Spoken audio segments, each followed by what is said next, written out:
Okay, let's unpack this. For so many people, Bitcoin is more than just an asset. It's this powerful idea, right? Definitely. A hedge against broken systems, a path to financial freedom, a truly decentralized revolution born out of the last financial crisis. It's really captured the imagination of millions. That's the narrative we all know, the vision that drew people in. It's incredibly compelling. Absolutely. But what if that widely accepted story isn't, well, the full picture? Hmm. What if, according to one analysis, it's actually become something else entirely? That's the challenging premise we're diving into today, based primarily on insights from a source you, our listener, provided. Excerpts from Bitcoin's Engineered Illusion, a digital casino by Swiss economist Dr. Pooyan Ghamari. Right, and Dr. Ghamari presents a perspective that Bitcoin, while maybe brilliant in its foundational tech, has fundamentally been, let's say, diverted from that original decentralized ideal. Diverted how? He argues that what we see today operates less like a free, autonomous market and much more like, well, his term is a tightly managed digital casino. A digital casino. And he really leans into that analogy. The core idea here is that control hasn't remained distributed. Not in practice, no. Instead, he claims it's consolidated in the hands of a small, powerful group he calls whales, or market makers, entities that he believes orchestrate, well, pretty much all the market's behavior. And it's really important we mention this up front. Yes. Dr. Ghamari is very explicit. This is pure analysis, not investment advice. He actually suggests avoiding the market entirely. Yeah. His focus is purely on revealing the dynamics as he sees them. Got it. So our mission in this deep dive is to really understand this specific perspective. We're going to trace the history he lays out for how this alleged control developed. Dig into the specific mechanisms he describes the orchestrators using. And see what insights this offers, especially if you're already navigating this market yourself. Exactly. Let's get into it. All right, let's dive right into his central claim then. When Dr. Ghamari talks about this engineered illusion, what's his core argument about who holds the real power in the Bitcoin market today? Well, his central thesis is pretty stark. He's saying the practical reality of the Bitcoin market has deviated massively from the decentralized ideal. So the tech allows for it, but the market doesn't reflect it. Precisely. The blockchain might technically allow for decentralization, but in the market itself, he argues control has become highly centralized. It rests, in his view, with just a handful of powerful entities, these whales or market makers. And it's not just about them holding a lot of coins, is it? It sounds much more active than that. Oh, much more active. He describes them as actively controlling liquidity, not just passively holding. Okay. They allegedly shape the narratives that capture public attention and influence sentiment, and through coordinated actions, they essentially, well, dictate market direction. The scale of what he claims they're doing is really something. It's staggering, frankly. According to his analysis, these players are extracting profits exceeding $500 million every single day. $500 million daily. Yeah, daily. He sees them running these incredibly sophisticated leverage games, using AI for coordination, and even manipulating activity through techniques like simulating transactions across thousands, maybe millions, of wallets. Wow. And this is what he refers to as the matrix, isn't it? Exactly. He views it as an entire ecosystem constructed on financial and psychological manipulation. It's designed, from this perspective, to control what participants see and believe about the market's underlying health and activity. It's an illusion. And the critical vulnerability, he points out, is directly tied to this alleged centralization of power. Yes, absolutely. Dr. Ghamari contends that Bitcoin's current valuation isn't supported by genuine, widespread intrinsic demand or utility. So where does the value come from, in his view? He believes its value is primarily propped up by a strategic illusion that these orchestrators have meticulously built and continue to maintain. So the implication is, if they were to decide their work is done, if they were to pull their capital and stop supporting this narrative, then the value could plummet. And he's not talking about just a dip to recent lows. No. No, he's talking potentially all the way back to levels seen before 2020, or maybe even valuations from back in 2013. A dramatic collapse. Wow. That really challenges the whole narrative of Bitcoin being this unstoppable, fundamentally valuable, decentralized asset. It certainly does. And it highlights, from Ghamari's perspective, where the loyalty of these orchestrators truly lies. Which is where?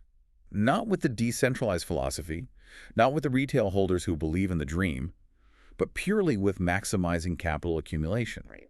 He argues that if they find a different asset that's more easily manipulated, or simply decide they've made enough from this one, they can, as he puts it, sell off their engineered belief system and just move on. That sets a pretty intense stage. Okay, the source material then takes us through the history, describing how this alleged control evolved over time, almost like a play in different acts. Let's look at Act 1 Genesis on a broken chessboard, covering roughly 2008 to 2012. Right. This is the origin story we often hear. Bitcoin emerging from the ashes of the 2008 financial crisis. Yeah, the philosophical counterpoint to central banks. Loss of trust in traditional finance. Satoshi Nakamoto's vision for a peer-to-peer system, truly independent. A powerful vision, absolutely. But one that, according to this analysis, immediately faced a major challenge right out of the gate. Unequal distribution. How so? Well, even in those earliest days, the miners, the developers, the insiders who were there at the very beginning, they were able to accumulate vast amounts of Bitcoin at almost zero cost. Oh.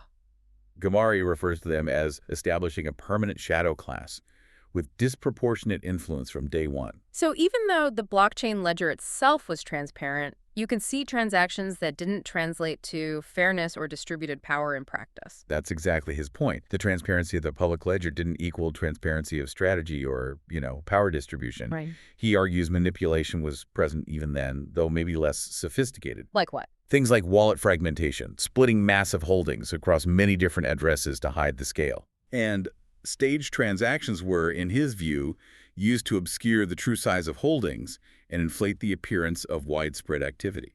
And then, of course, the significant event in 2011, the Mt. Gox collapse. Yeah, a critical early moment. Mt. Gox was the dominant exchange back then. Right. And its failure, while not necessarily caused by whale manipulation in this specific context, had a devastating impact on the price. It exposed just how fragile the ecosystem was. And how a single centralized entity could critically wound this supposedly decentralized asset. Exactly. So the big takeaway from those very early years, according to Ghamari, is actually quite stark. Bitcoin might have been conceived for universal freedom, but the practical reality from day one was a power imbalance. Those early miners weren't just participating, they were effectively mining dominance. That's the argument, setting the stage for potential centralized control down the line. Okay. Which brings us to Act 2, the illusion of momentum spanning roughly 2013 to 2017.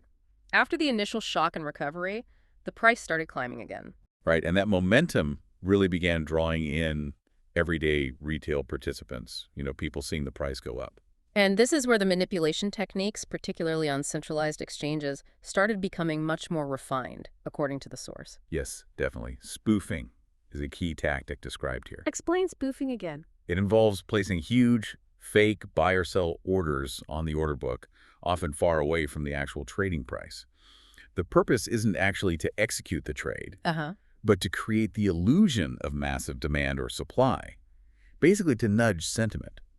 These large orders would then be pulled, vanished, before anyone could trade against them. Creating a false signal to trick momentum traders into taking positions they wouldn't otherwise take. Right, and the ICO boom of this period, according to the source, just kind of piled onto this. How did that fit in? Well, it fueled an illusion of widespread utility and decentralization, with thousands of new tokens popping up. It drew in massive retail interest. Right, I remember that craze. But many, probably most, were scams or failed ventures. They effectively served as a vehicle for whales and insiders to profit from pure speculation on unproven ideas. They could pump these things easily. All leading up to that incredible peak near $20,000 in late 2017. Yeah, Ghamari sees that peak as primarily driven by that speculative frenzy layered onto that powerful democratization narrative, like, Bitcoin for everyone. But it wasn't sustainable, and in his view, the subsequent collapse was, well, systematically exploited. That's his argument. The more than 70% loss that followed saw retail traders largely liquidated. Wiped out. Pretty much. This analysis suggests it was orchestrated by coordinated bots and whales executing precision pump and dumps. So accumulate low. Manufacture the hype and the appearance of organic growth, distribute their holdings at the highs, and then profit again by shorting the price on the way down. Classic manipulation playbook scaled up. So the key takeaway from Act 2 is that from this perspective, the price in that period wasn't really reflecting genuine adoption or growth. He'd say no. It was more like a prop in a show. The perceived organic growth was a meticulously crafted narrative. Okay. Which transitions us to Act 3. The institutions enter. covering roughly 2018 to 2022. This period was heavily framed by the narrative of institutionalization and legitimization. Right. You heard big names like Tesla and MicroStrategy buying in. The emergence of regulated trusts, talk of ETFs heating up. Creating the strong impression that Bitcoin was finally going mainstream, integrating into the traditional financial world. Accepted.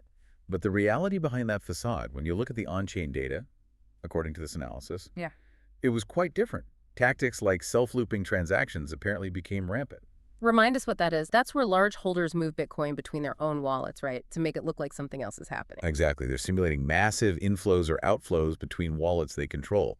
It generates huge transaction volumes on paper. And it inflates metrics people watch, like the number of active addresses on the network. It gives this false impression of widespread organic network usage and demand. Well, actually, it's just a few players shuffling coins. Potentially, yes. And at the same time, you had leveraged trading platforms like Binance and FTX exploding in popularity, Offering insane leverage, sometimes up to 125x. which Dr. Ghamari describes as essentially liquidation machines, Why liquidation machines? because they created an environment where even small price movements, often triggered by engineered news or strategic trading by these whales, could cause cascading liquidations for over-leveraged retail traders. So the orchestrators could actually profit by causing these liquidations. Immensely, by specifically targeting and triggering these margin calls and stop losses. It became a refined system, he argues. So the insight from Act 3 is that the entry of institutions, in this view, didn't truly decentralize Bitcoin or distribute power. Quite the opposite, he'd say. It essentially privatized the market dynamics. It allowed a few powerful players to dominate liquidity and leverage sophisticated financial engineering to their advantage. The appearance of legitimacy was, well, programmed. Programmed legitimacy, okay. And that leads us into Act 4, the AI-driven game spanning 2023 to 2025. This is the current state. Right. The source even mentions potential price targets like $90,000 by May 2025, but seen within this engineered framework. This phase represents an unprecedented scale and precision of manipulation. And you mentioned AI earlier. That's the key driver here. According to Ghamari, absolutely yes. Advanced AI trading bots are now, in his view, running the show. They operate at speeds and with analytical capabilities far beyond any human trader. Allowing for what exactly? Allowing for incredibly complex, simultaneous execution of strategies across different platforms and tactics. Think coordinating spoofing, wallet simulation, and media pushes all at once. And the wallet activity simulation, you said it's even more sophisticated now. Much more, according to the analysis. He describes orchestrated activity systematically simulated across thousands, maybe even millions, of controlled addresses. Millions. That's the claim. The goal is to mimic the behavior of a massive, diverse base of retail traders, creating a highly convincing but artificial impression of distributed interest and trading volume. So even market sentiment isn't organic anymore. You can't trust what you see on social media. He argues it's often engineered. Coordinated sentiment campaigns, particularly on platforms like X, are precisely timed by AI algorithms to align perfectly with trading maneuvers. Like? Positive news gets amplified right before pumps to generate FOMO. FUD, fear, uncertainty, doubt, get spread strategically before dumps to trigger panic selling. It's all designed to drive liquidity spikes and trigger liquidations or create arbitrage opportunities for them. How can you even tell? He points to on-chain data and sentiment analytics tools, arguing they show this sentiment is engineered. It's not a reflection of genuine collective human emotion or belief. That's a powerful insight for Act 4. The price chart, in this view, isn't simply reflecting organic supply and demand. No, it's the output of algorithms, scripts, and synthetic flow.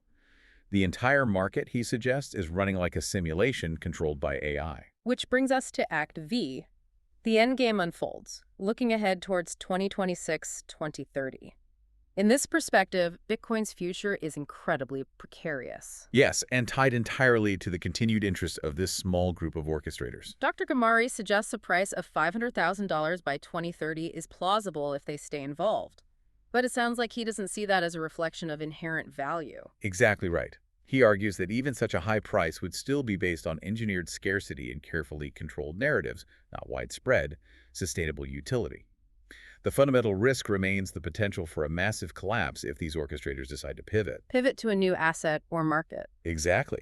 And that's because, unlike traditional assets with intrinsic value or sovereign backing, Bitcoin, in this view, lacks a fundamental backstop if the manipulators decide to exit.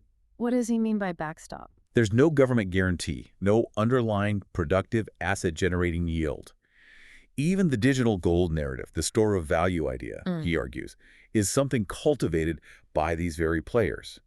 If the manufactured belief system they've created is suddenly sold off, there's no inherent value floor to catch the price. And how low could it go? He believes prices could fall back dramatically, maybe $1,000, potentially even lower, back to those pre-hype levels. Because their loyalty isn't to the asset or its philosophy? No, it's to maximum profit, pure capital accumulation.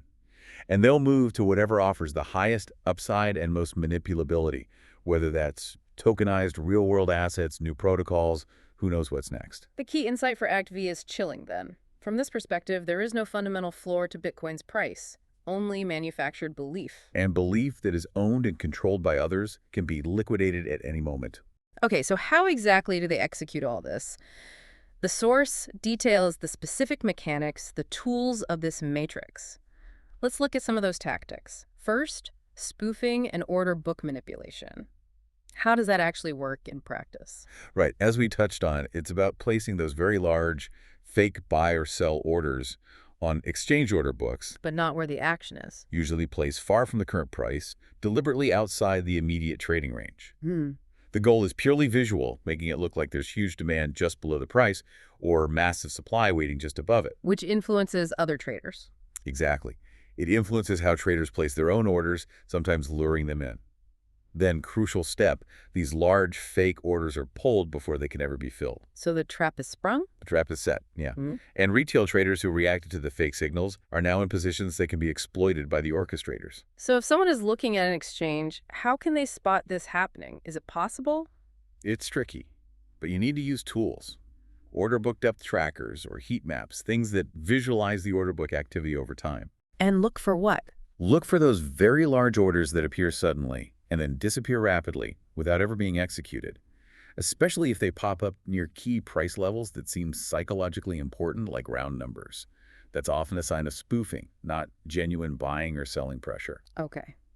Next tactic. Synthetic wallet activity. How does that simulation work? This is where orchestrators shuffle huge amounts of Bitcoin or other assets between thousands or potentially even millions of addresses they control. So it's not real trading, just moving coins around internally. That's the idea. It's choreographed movement. The goal is to inflate those on-chain metrics that people watch, like total transaction volume, the number of active addresses, or the number of new wallets created. Making the network look much busier than it is. Exactly, making it look incredibly busy and growing organically, mimicking broad retail interest and adoption, when really it might just be internal housekeeping or noise generation. And how can you potentially counter or identify that? Is that even feasible for an individual? It requires specific tools. On-chain analysis platforms like Glassnode, Chainalysis, or Nansen offer clustering tools. What do they do? These tools try to group together addresses that are likely controlled by the same entity. They look at how coins move between them, their funding sources, maybe repetitive transaction patterns. So you can see if it's just one big player moving funds. By identifying these clusters, yeah, you might see that large amounts of apparent activity are just internal transfers by a few big players, not genuinely distributed activity across many users. But it's a constant arms race, you know? Orchestrators get more sophisticated with their wallet management all the time. Right. Okay, another technique mentioned is mempool flooding. What's the point of doing that? Okay, so the mempool is essentially the waiting room for transactions before they get confirmed and added to the blockchain. Right. Flooding, it means sending a huge number of small, often very low-fee transactions, basically overwhelming that waiting room. Why? What does that achieve? It creates artificial congestion in the mempool. Sometimes this might be done just to obscure larger, more strategic transactions that are also happening, make them harder to spot in all the noise. Okay. Other times, the goal might just be to make the network look artificially busy, implying high usage, even if the transactions themselves aren't economically meaningful, just generating static. So how do you tell the difference between genuine network congestion from real demand and this engineered noise? You need to look at the relationship between mempool size and transaction fees. If the mempool is suddenly full, bulging with transactions, but the average transaction fee isn't spiking dramatically, That's a strong indicator it might be artificial congestion from lots of low-fee junk transactions, possibly flooding. Mm-hmm. Genuine high demand for block space usually drives fees up significantly. And you can filter some of this. Yeah, some tools try to filter out obvious dust attacks, Yeah. those tiny insignificant transactions often used in flooding. Okay. Media coordination and sentiment hijack. This one feels particularly unsettling, controlling the narrative. It is. Orchestrators allegedly time the release of specific news stories or narratives across various channels, social media like X, YouTube influencers, maybe even getting stories placed in traditional news outlets, Timed how? timed to coincide precisely with their trading maneuvers. Positive news is pushed right before a planned price pump to generate FOMO, that fear of missing out. Get people chasing the price up. Exactly. And negative news, or FUD, fear, uncertainty, doubt, is spread strategically before a planned dump to trigger panic selling. How do you defend against something that's designed to play on your psychology, on your emotions? Healthy skepticism is really your best defense here. Be wary, very wary, of overwhelming waves of news or influencer messages that just happen to coincide perfectly with sharp price moves. It's Sure. often too convenient. Look for divergences. Yes, use sentiment analysis tools, but don't just look at whether sentiment is positive or negative. Look for divergences. If the price is shooting up, but the overall market sentiment metrics seem surprisingly muted, that's weird. Right. Or if sentiment is sky high, everyone's bullish. But the on-chain data shows large holders are actually distributing, selling their coins. Those are massive red flags. They suggest the narrative might be engineered. Rely on verifiable data points over pure narrative. The source also details the role of leverage traps and the overall power of AI in this system. Quickly touch on those. Sure. Leverage traps are kind of a direct outcome of those high-leverage trading platforms. Orchestrators manipulate prices just enough. Sometimes very small moves are all it takes to trigger margin calls and liquidations for traders using high leverage. So they engineer the liquidations. They essentially create market conditions designed to force these liquidations, and they profit from the resulting volatility or by taking the other side. And AI, as we discussed, just turbocharges all of this. It provides the speed, the analytical power, the predictive capability, and the precision needed to execute these complex, multifaceted manipulation strategies across all these different vectors, spoofing, wallets, media, leverage simultaneously, far faster and more effectively than humans ever could. As the source puts it, data is your only real defense against this level of orchestration. Okay. So, given this potentially overwhelming perspective, if you are someone who is already involved in the Bitcoin market, maybe holding some, how does this change the game? The source offers a tactical survival map. What's the fundamental shift in your goal, according to this view? The goal absolutely shifts. You're no longer trying to win the game in the traditional sense or necessarily trying to get rich quick by timing the pumps perfectly. Why not? Because according to this perspective, the game itself is potentially rigged. Your goal becomes much simpler. Survival and strategic positioning within this engineered environment. It's about preserving your capital first and foremost, Okay. and learning to navigate the matrix, as Ghamari calls it, without being its victim. Okay, so what are the key strategies laid out for survival in this context? What should you actually do? All right, the first one is presented as non-negotiable. Store privately. Meaning, get your coins off exchanges. Yes. The source very strongly advises never leaving the majority of your Bitcoin on centralized exchanges. There are vulnerable points to hacks, to regulations, to internal issues, maybe even potential complicity in market manipulation, he might argue. And crucially, you don't own the keys on an exchange. Exactly. When your Bitcoin is on an exchange, you don't truly control the private keys, meaning you don't truly own it in the purest sense. So get it into cold storage hardware wallets. Or multi-signature wallets for more security. For multi-sig setups, yes, where multiple keys are needed to move the funds. Yeah. That's step one. Step two, trade lightly. This means avoiding leverage at all costs. In this analysis, leverage isn't really a tool for amplifying your gains. It's primarily a tool used by orchestrators for engineered liquidations. Don't play that game. So the focus should be on long-term trends and simply not getting wiped out by the volatility. Precisely. Use charting tools, use on-chain data for analysis, sure. But your absolute priority must be capital preservation. Survive the engineered volatility. Don't try to ride every wave. The third strategy is watch the whales. Yes. Use those clustering and flow analysis tools we mentioned earlier, maybe from platforms like Nansen or CryptoQuant. Track the movements of large entities. What are you looking for? Are they sending large amounts of Bitcoin to exchanges? That often signals intent to sell or distribute. Or are they moving large amounts off exchanges into cold storage? That suggests accumulation. These can be early warning signals or confirmation signals of orchestrated moves. Fourth strategy, hold stable reserves. Right. Maintain a significant portion of your portfolio. The source suggests maybe 30 to 50% in stablecoins, like USDC perhaps. Why stablecoins? This gives you liquid capital buying power. When the orchestrators potentially engineer one of those dramatic crashes and retail is panicking and being liquidated, your stablecoin reserves allow you to become an accumulator. You can actually buy those engineered dips when the price is artificially suppressed, assuming you believe in the long-term thesis, despite the manipulation. Okay. Fifth, automate disciplined trades using bots. Yes, consider using trading bots, but not to chase pumps or execute complex high-frequency strategies against the algos. Use them for what, then? Use them for simple, emotionless strategies, enforcing strict risk management rules, automatically executing predefined entries and exits based on your plan, or automating dollar-cost averaging, DCA. Taking the emotion out of it. Exactly. This removes the psychological vulnerability, the fear and greed that manipulators rely on to trap retail traders. Sixth strategy, simulate exit waves. What does that mean? Look back at historical crashes, 2013, 2018, the 2021-22 downturn. Study how major holders, those whales, actually distributed their coins during those downturns. What patterns emerge in their selling? You anticipate future moves. By understanding how they've moved in the past, you might anticipate similar distribution tactics by current orchestrators and plan your own defensive strategies accordingly.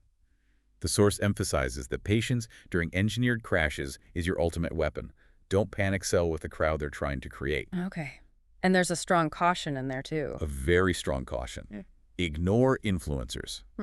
The source is very clear that influencer advice is often biased, frequently uninformed, or potentially even part of the coordinated sentiment campaigns. Don't rely on them. Rely on data instead. Rely on data in your own analysis, framed by this understanding of the potential for manipulation. And finally, sort of a meta strategy. Practice decentralize everything, where possible, in your own operations. Like using DXs. Yeah. Use decentralized exchanges, DXs, if you trade, though be aware of their own risks. Use multisig for storage.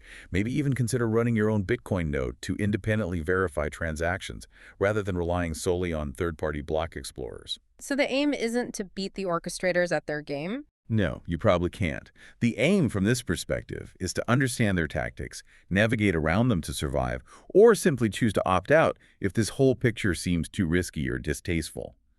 Because in this view, the price charts you see are often just engineered outputs, not pure market forces. This has been a really in-depth look at a quite challenging perspective on Bitcoin. We started with the common idea of Bitcoin as this pure, decentralized dream, a philosophical response to financial systems. Yeah, the ideal. But the analysis we've explored today from Dr. Pooyan Ghamari presents a very, very different view. That it's evolved into, or perhaps was always destined to become, a system he describes bluntly as an engineered illusion, a digital casino primarily operating from massive profit extraction by a powerful few. And the core message, reiterated throughout his work that we looked at, is that the perceived decentralization in the market itself is, well, largely an illusion, according to him. Control over liquidity, narratives, and direction rests with a small, centralized group. And the fundamental risk, as highlighted by this perspective, is that Bitcoin's current value is tied to a manufactured belief system, a system controlled by those whose primary loyalty is profit maximization, not the principles of decentralization or the well-being of retail holders. Which leaves us with the provocative question that Dr. Ghamari poses for you, our listener, to consider, especially after hearing all this. What's the question? What happens when the orchestrators find a new stage, a more profitable illusion, and simply decide to leave? That question really, in the context of this entire deep dive, the history of alleged manipulation, the mechanics of the matrix, the fundamental vulnerabilities identified, it lays bare, from this perspective, the core fragility of Bitcoin once you strip away that engineered belief system he describes. Yeah, it certainly gives you something to think about.